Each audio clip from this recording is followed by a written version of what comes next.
Car मैं मोहन सिंह दिल्ली विश्वविद्यालय के दक्षिण परिसर से आप सभी का स्वागत करता हूं। तमिलनाडु की राजनीति में इन दिनों एक बड़ा संवैधानिक विवाद चर्चा का विषय बना हुआ है। अभिनेता से नेता बने टीवीए प्रमुख विजय ने सरकार बनाने का दावा तो पेश किया है, लेकिन राज्यपाल ने उनसे स्पष्ट बहुमत के समर्थन पत्र लाने को कहा और फिलहाल सरकार बनाने का प्रस्ताव स्वीकार नहीं किया गया। अब सवाल उठ रहा है कि क्या राज्यपाल का यह फैसला संवैधानिक है? क्या सबसे बड़ी पार्टी को पहले मौका मिलना चाहिए और आखिर सुप्रीम कोर्ट इस तरह के मामलों में क्या कह चुका है? इसी चर्चा के संदर्भ में आज हमारे साथ वरिष्ठ पत्रकार, लेखक और शिक्षक प्रभाकर मिश्रा सर पधारे हुए हैं। प्रभाकर मिश्रा सर 21 साल से पत्रकारिता में रह चुके हैं, 16 साल से न्यूज़ 24 में काम किया है और लगभग 21 वर्षों से सुप्रीम कोर्ट के मामले में ये उसको कवर कर रहे हैं। तो इन्हीं सब के बारे में आज हम इनसे बात करेंगे। तो सर, जैसा कि हम देखते हैं कि तमिलनाडु में टीवीके को स्पष्ट बहुमत नहीं मिला है और राज्यपाल उनसे बोल रहे हैं कि अगर आपको सरकार बनाना है तो पहले आप 118 विधायकों का समर्थन पत्र लेकर आइए। तो सर, अगर हम पास्ट में अगर इन सब चीज़ों को देखते हैं या फिर इन घटनाओं को देखते हैं तो इतिहास में ऐसा अनेक बार हुआ है कि राज्यपाल के पास ऐसी अनेक पार्टियां आई हैं जिनके पास स्पष्ट बहुमत नहीं था और फिर आखिर में राज्यपाल ने अपने विवेकाधिकार के आधार पर उनको सरकार बनाने के लिए आमंत्रित किया है। तो सर, आपके अनुसार इस घटना को हम बाकी घटनाओं से अलग किस प्रकार देख सकते हैं? यहाँ पर आपने एक शब्द इस्तेमाल किया, विवेकाधिकार। जी सर। गवर्नर के विवेकाधिकार की जरूरत तब पड़ती है जब स्पष्ट बहुमत नहीं मिलता है। अब यहाँ पर क्या है, स्थिति क्या है कि स्पष्ट बहुमत नहीं मिला और गवर्नर ने कहा विजय को कि आप कम से कम मुझे ये बताइए कि आपके पास जरूरी विधायकों की जरूरी संख्या है या नहीं है, तो कहाँ से आप लाएंगे, नहीं है तो कहाँ से लाएंगे, आप कम से कम इतना हमें एश्योरेंस तो देंगे। तो इस लिहाज से अगर देखा जाए तो गवर्नर यहाँ पर संविधान के खिलाफ नहीं है। राज्य में सरकार बनाने, चुनाव के बाद सरकार बनाने की जिम्मेवारी गवर्नर की है। भाई, गवर्नर ही मुख्यमंत्री की नियुक्ति करते हैं, लेकिन गवर्नर की भूमिका तब आती है जब स्पष्ट बहुमत नहीं हो। अब यहाँ वैसी स्थिति पैदा हो गई। अब ऐसी स्थिति पैदा हो गई, न चुनाव का जैसे प्री पोल अलायंस, ऐसी भी कोई स्थिति नहीं। अब बात आती है सिंगल लार्जेस्ट पार्टी होने के नाम पर टीवीके ने दावा किया कि भाई हम सिंगल लार्जेस्ट पार्टी हैं, इसलिए हमें आप इनवाइट कीजिए। दिक्कत क्या है कि सिंगल लार्जेस्ट पार्टी होने के बावजूद, सिंगल लार्जेस्ट पार्टी तो हो गए, लेकिन क्या ऐसी पार्टी जो सिंगल लार्जेस्ट पार्टी हो लेकिन सरकार बनाने की स्थिति में नहीं हो, उसे अगर सरकार बनाने के लिए बुला दिया जाए तो सरकार शपथ तो आप दिला लेंगे, लेकिन शपथ दिलाने के बाद आपको जब फ्लोर पर बहुमत साबित करने को कहा जाएगा तो आप कहां से करेंगे? इस बीच में लोग कहेंगे, कोई भी कहेगा, संविधान के जानने वाले कहेंगे और सुप्रीम कोर्ट के फैसलों की बात करेंगे तो एसआर बोमई के केस में सुप्रीम कोर्ट ने कहा कि भाई फ्लोर टेस्ट तो सदन में होगा, सदन के फ्लोर पे फ्लोर टेस्ट होता है। आपके पास कितनी संख्या है, बहुमत साबित करना है, वो सदन के फ्लोर पर होगा, वो राजभवन के फ्लोर पर नहीं होगा। वो तो ठीक है, वहां पर कोई दिक्कत नहीं है, लेकिन कम से कम इतना तो आपको बताना होगा ना कि भाई हमारे पास इतने विधायक हैं और ये लोग हमें समर्थन दे रहे हैं, जो मेरी जानकारी में विजय की तरफ से, टीवी की तरफ से नहीं किया गया। अब कोई कह सकता है कि ठीक है, सिंगल लार्जेस्ट पार्टी होने के चलते उन्हें आप बुलाइए, उन्हें सरकार शपथ दिलाइए और उसके बाद बहुमत साबित करने का समय दे दीजिए। अब यहां पर सवाल उठता है कि क्या ऐसी सूरत में जब सरकार बन जाएगी तो सरकार के बनने के बाद क्या इस बात की आशंका नहीं होगी कि टीवीके के तरफ से विधायकों के खरीद फरोख्त की प्रक्रिया शुरू होगी? क्योंकि जब सरकार कोई बन जाती है तो वहां से प्रलोभन देने के चांसेस बढ़ जाते हैं, और जब ये चांसेस बढ़ जाते हैं, अवसर बढ़ जाते हैं, तो ये भी चीजें शुरू होंगी। अब दूसरा भी इसमें एक तर्क आ सकता है कि अगर सरकार नहीं बन रही है, नहीं, अगर टीवीके की सरकार नहीं बनती है तो भी तो खरीद फरोख्त कहां रुकने जा रहा है, वो तो प्रक्रिया चलेगी, जितना समय मिलेगा उसमें ये प्रक्रिया चलती ही रहेगी। और आपने देखा कि किस तरह की कवायद, ऐसी खबरें आ रही है कि ऐसी कवायद चल रही है। लेकिन जो मैं समझ रहा हूं कि एक लेक्यूना है, एक ग्रे एरिया है, ये जो विवेकाधिकार वाला जो मसला है, चूंकि अब तक ये मामला सेटल नहीं हुआ है कि क्या सिंगल लार्जेस्ट पार्टी होना ही पर्याप्त है, और क्या इसके बाद सिंगल लार्जेस्ट पार्टी को गवर्नर बुलाने के लिए बाध्य हैं, ये जानते हुए भी कि वो पार्टी सरकार बनाने की स्थिति में नहीं है या उसके पास इतने विधायक नहीं है।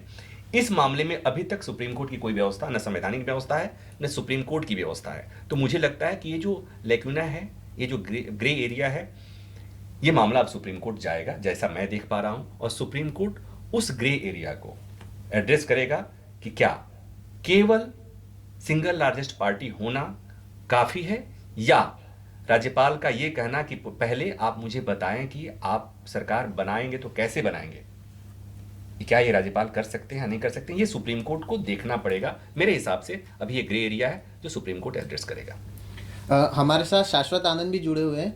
शाश्वत जी, बिहार के साथ साथ हम जब इसके उदाहरण देखते हैं कि पूर्व में इस प्रकार के प्रकरण कहाँ कहाँ हुए हैं, तो बिहार के साथ साथ कर्नाटक, महाराष्ट्र में भी इस तरीके की सिचुएशन बनी थी जहाँ पे किसी भी पार्टी को स्पष्ट बहुमत नहीं था, परंतु राज्यपाल ने विवेकाधिकार के आधार पर अन्य दलों को भी सरकार बनाने के लिए आमंत्रित किया था जिनका उस समय पे बहुमत नहीं था, जो राज्यपाल ने ना उनसे कुछ समर्थन पत्र मांगा था। तो आपका इस बारे में क्या कहना है, और आप इस तमिलनाडु वाले प्रकरण को कैसे देखते हैं? इन मामलों में मेरा ये कहना है कि बहुमत साबित करने के लिए बुलाना सिर्फ और सिर्फ राज्यपाल के विवेकाधिकार पर निर्भर करता है, और अलग अलग मामलों में राज्यपालों ने अलग अलग विवेकाधिकार दिखाया है।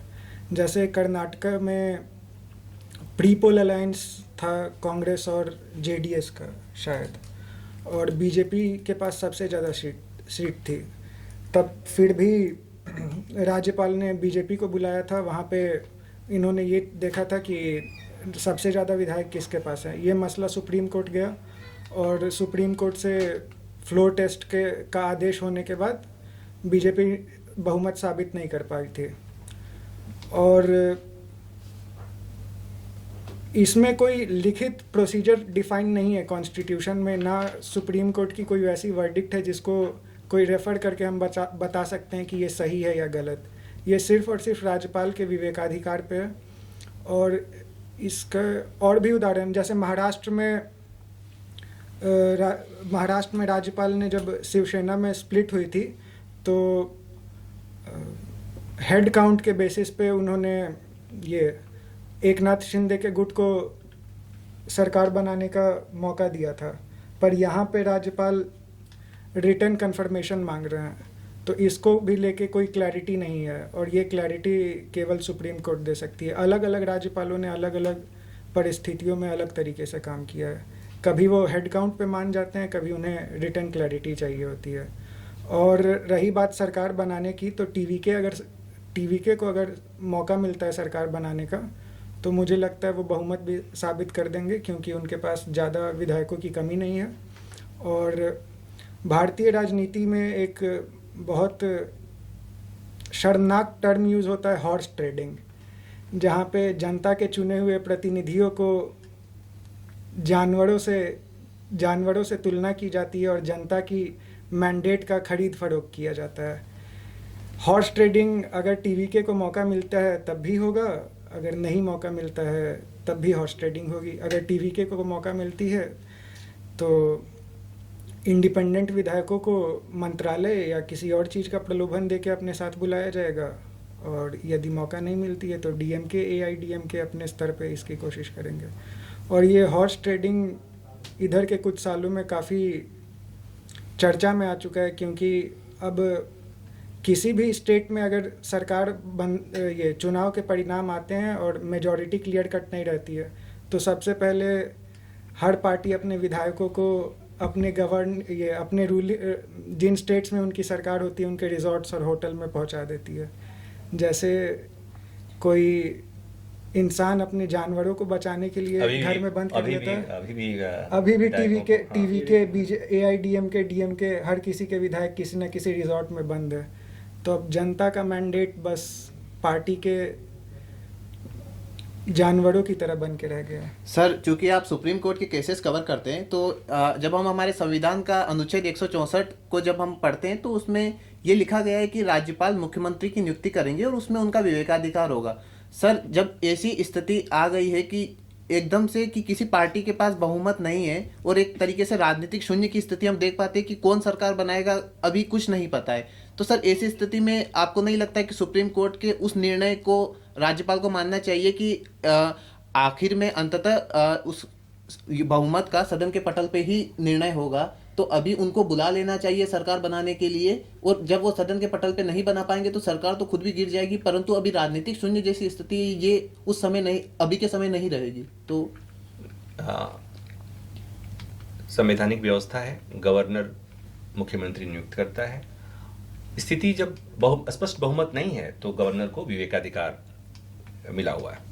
अब शाश्वत ने जो बात कही कि अलग अलग गवर्नर ने अलग अलग स्थितियों में अलग अलग फैसले लिए, हाँ, तो चूंकि विवेकाधिकार है तो प्रत्येक गवर्नर अपने विवेक से फैसला लेता है, वो जैसा सोचता है। अच्छा, उसके विवेक में कई चीजें होती हैं। उसके विवेक में चूंकि गवर्नर जो होता है वो केंद्र सरकार का प्रतिनिधि होता है, तो उसके विवेक में कई बार केंद्र सरकार के आज्ञा आदेशानुसार वो एक्ट करता है, अपने सियासी अपने केंद्र सरकार के केंद्र की पार्टी के सियासी फायदे या नुकसान के हिसाब से एक्ट करता है। तमिलनाडु की स्थिति आप समझिए, टीवी के कांग्रेस समर्थन दे रही है, बीजेपी नहीं चाहेगी कि उनकी सरकार बने, तो नहीं चाहेगी सरकार बने, तो ये इसमें से कोई छुपा हुआ मसला नहीं है, कोई बात नहीं है कि जो गवर्नर जो है वो उसी तरह से एक्ट करेगा जो बीजेपी को सूट करेगा, क्योंकि बीजेपी को सूट नहीं कर रहा है।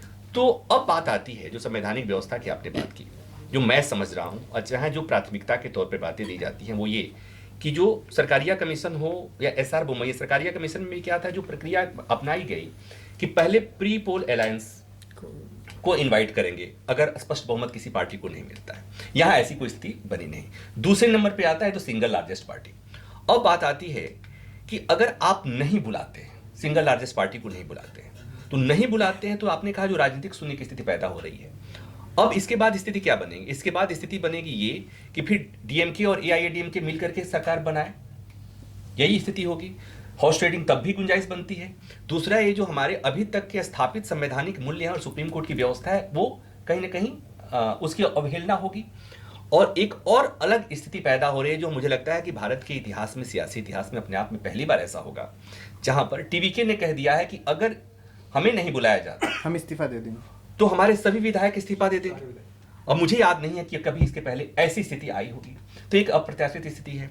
तो यहां पर जो मैं समझता हूं और जैसा होना चाहिए कि किसी भी सूरत में तमिलनाडु में दोबारा चुनाव की स्थिति पैदा नहीं होनी चाहिए, पहली बात। दूसरी बात, राष्ट्रपति शासन आखिरी विकल्प होना चाहिए। तो उसके पहले जितना गुणा गणित करना है ये गवर्नर को करना है, और यहीं पर गवर्नर को मुझे लगता है कि अपने बाकी हितों, राजनीतिक हितों से ऊपर उठकर, जैसा कि मैंने कहा कि गवर्नर जब केंद्र सरकार के प्रतिनिधि के तौर पे काम करता है तो उसके तमाम सियासी इंटरेस्ट होते हैं, तो इन चीज़ों से उठकर लोकतांत्रिक मूल्यों के हिसाब से, संवैधानिक व्यवस्था के हिसाब से और जनभावना के अनुरूप। जनभावना क्या थी? जनभावना ये थी कि एक नई पार्टी को वहाँ के लोगों ने सत्ता देने की कोशिश की। ये बात और है कि वो थोड़ा कम रह गया। तो इस बात को, गवर्नर को भी इस बात को स्वीकार करना होगा, इस बात पर ध्यान देना चाहिए और एक ऐसा वे आउट निकालना चाहिए जिससे वहां का जनमानस, वहां के मतदाताओं की भावनाओं का सम्मान हो, संविधान का सम्मान हो और सुप्रीम कोर्ट के फैसलों का सम्मान हो। तो वहां पर भले ही ये व्यवस्था नहीं है कि सिंगल लार्जेस्ट पार्टी को बुलाने के लिए गवर्नर बाध्य हों, लेकिन इस पर जरूर उन्हें सोचना चाहिए कि विधायकों की संख्या, इतने ज्यादा विधायक उनको अरेंज नहीं करने हैं। अगर उन्हें लगता है कि टीवीके को बुला करके, विजय को बुला करके सरकार बन सकती है और ये सरकार बहुमत साबित कर सकती है, ऐसी थोड़ी सी गुंजाइश भी बनती है, तो गवर्नर को इस हिसाब से एक्ट करना चाहिए। शाश्वत, जैसा सर ने बोला है कि राष्ट्रपति शासन आखिरी विकल्प हो सकता है, और जैसे अगर हम अभी के 3-4 दिन के घटनाक्रम देखते हैं तो उसमें पाते हैं कि कांग्रेस ने टीवीके को अपना समर्थन दे दिया है, ऐसी खबरें आई है। तो ऐसी स्थिति में अगर हम डीएमके और एआईडीएमके की बात करें तो उनके पास अभी स्पष्ट रूप से उन्होंने ऐसी कोई जानकारी प्रस्तुत नहीं की है। परंतु अगर हम विजय की पार्टी को देखें तो यहाँ तो ये तो है कि उनके 107 विधायक अभी उनके पास है और कांग्रेस के 7 विधायक है। तो अगर यहाँ पे हम देखें तो हॉर्स ट्रेडिंग जो हम बात कर रहे हैं, तो ये अगर दूसरा गठबंधन अगर सरकार बनाता है मैं डीएमके और एआईडीएमके की बात कर रहा हूँ, तो वहाँ हमको ज़्यादा देखने को मिलेगा क्योंकि यहाँ पे कुछ ही सीट उनको चाहिए। तो क्या आप इस आधार पे बोल सकते हैं कि विजय को सरकार बनाने के लिए राज्यपाल को न्योता दे देना चाहिए? क्योंकि हमें ये स्थिति ऐसी हो गई है कि यहाँ पे अभी कुछ नहीं सूझ रहा है, किसी को समझ में नहीं आ रहा कि कौन सरकार बनाएगा क्या, पर हमें ये करना है कि जो संविधान के अनुरूप हो। तो आपका क्या मानना है इस बारे में? देखिए, राज्यपाल को न्योता देना चाहिए या नहीं देना चाहिए ये उनके विवेकाधिकार पे निर्भर करता है। भारत इतना बड़ा देश है कि यहाँ पे सारी चीज़ों को संविधान में स्पष्ट रूप से लिखा नहीं गया था। कई चीज़ें भारत में आज भी कन्वेंशन पे चल रही है। उन्हीं कन्वेंशंस में से एक है कि जो सबसे बड़ी पार्टी है जिसके पास मेजॉरिटी सीट्स है, और अगर किसी प्री पोल अलायंस के पास जी, यदि किसी प्री पोल अलायंस का बहुमत नहीं है तो जिस पार्टी के पास सबसे ज़्यादा विधायक है उनको सरकार बनाने का न्योता देना चाहिए। और रही बात विवेकाधिकार की, तो जैसा कि राज्यपाल के पास इससे पहले कई मसलों में विवेकाधिकार था, पर अब ये सारे विवेकाधिकार उनसे धीरे धीरे छीन लिए गए हैं और अब उनके पास सिर्फ ये सरकार बनाने का न्योता देने का विवेकाधिकार तक रह गया है। और मेरा मानना है कि इसमें भी राष्ट्रपति और राज्यपाल के इन विवेकाधिकारों पे सुप्रीम कोर्ट को सुनना चाहिए, and we should bell the cat now. साथियों, इतिहास हमें यही बताता है कि अंततः लोकतंत्र का सबसे बड़ा मंच विधानसभा ही होती है, और ये सुप्रीम कोर्ट भी बार बार कह चुका है कि बहुमत का फैसला सदन में होना चाहिए, न कि केवल राजनीतिक दावों या आकांक्षाओं के आधार पर। अब यह देखना होगा कि तमिलनाडु में यह राजनीतिक कहानी किस मोड़ पे जाके खत्म होती है। बहुत बहुत धन्यवाद सर, अभी के लिए बस इतना ही। धन्यवाद। Thank you.